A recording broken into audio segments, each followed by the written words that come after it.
আপনার মাথার মধ্যে থাকতে হবে তারেক রহমান জিতবেন, খালেদা জিয়া জিতবেন, ধানের শীষ জিতবেন, ওনারা জিতলেই আপনি জিতবেন। এই জন্য মাথায় রাখতে হবে জিততে হবে ধানের শীষ, তাহলেই জিতবে বাংলাদেশ। এই যে মিষ্টি বিতরণের একটি উৎসব, এখানে তার নিজ দলের প্রতিপক্ষকে সামাজিকভাবে হেয় করা হচ্ছে, সেখানে সাধারণ ভোটার তাদের মনেও কিন্তু একটি ধাক্কা লাগবে। আমাদের প্রিয় নেতার স্পষ্ট ইনস্ট্রাকশন গতকালকে ছিল, এই কোনো মিষ্টি খাওয়া চলবে না। উনি ক্লিয়ার বলছে যে এগুলো বন্ধ করেন। লজ্জা লাগে না আপনারা মিষ্টি কিসের মিষ্টি খান? ওনার কথা হলো যে আপনি মনোনীত হলেন এক জায়গা থেকে, প্রাথমিক মনোনীত হলেন, আপনি কি এমপি হয়ে গেছেন? এমপি হওয়ার পরে না আপনি ওইটা চিন্তা করতে পারেন যে ঠিক আছে আমি মিষ্টি মুখ করালাম। তা আপনি প্রার্থী মাত্র ঘোষণা হলেন আপনি মিষ্টি খাওয়া শুরু করলেন। এটার ব্যাপারে উনি কঠোর নির্দেশনা দিয়েছেন, এগুলো করা যাবে না। এবং সবচেয়ে বড় কথা হলো যে আপনাকে তো ভোট করে আসতে হবে। আপনার তো এই সুযোগ নাই, বা এইটা করার জন্য তো এই দীর্ঘ আন্দোলন সংগ্রাম না। আপনাকে প্রত্যেকটা ভোটারের ভোট নিয়ে আপনাকে জনপ্রতিনিধি হতে হবে। আরেকটা কথা বলেছেন যে আমাদেরকে এখন তো তারুণ্য নির্ভর, তরুণদের প্রাধান্য দিতে হবে, তাদের কথা কাজগুলো আমাদের যাতে বাস্তবায়ন করতে পারি, মানে তারুণ্য নির্ভর, এটা আমাদের প্রায়োরিটি দিতে হবে।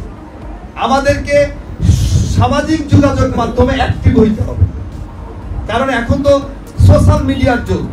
এইটাই আমরা একটু পারদর্শী হই, এটার ব্যাপারে উনি কাজ করতে বলেছেন আমাদের।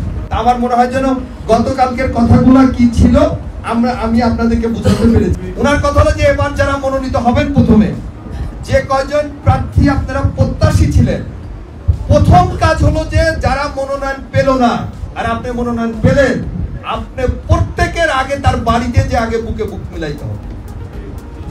আপনি মনোনয়ন পেয়েছেন মানে আপনার কাছে সবাই আসবে আগে না, বিষয়টা উনি এটা বলেন নাই। উনি বলছেন যে আগে আপনাকে ওদের কাছে যেতে হবে। যে কথাটা উনি বললেন সেইটা হচ্ছে আপনারা এই যে মিষ্টি খান, আরেক গ্রুপ কিন্তু অসন্তুষ্ট হলো, বিক্ষুব্ধ হলো, অথবা অপমানিত হলো, যাই হোক আপনাদের থেকে সরে গেল, একটা গ্রুপ আপনাদেরকে সরে গেল। এই মিষ্টি খাওয়ার কালচারটা বন্ধ করতে হবে আপনাদের। আপনারা তো আর মিষ্টি খাবেন না এইভাবে, অর্থাৎ এই কথা বলে আর মিষ্টি খাবেন না, যে শুধু ঐক্য এবং ঐক্য চাই।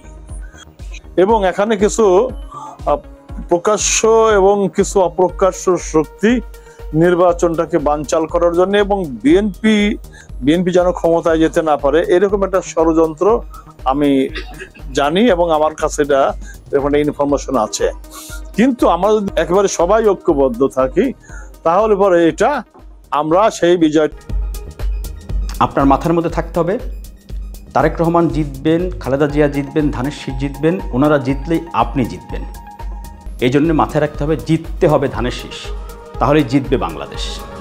কারণ যে অদৃশ্য ষড়যন্ত্র, অদৃশ্য শত্রুপক্ষ ষড়যন্ত্র করছে, সেগুলো কিন্তু খালি বিএনপির বিরুদ্ধে না, বাংলাদেশের বিরুদ্ধে।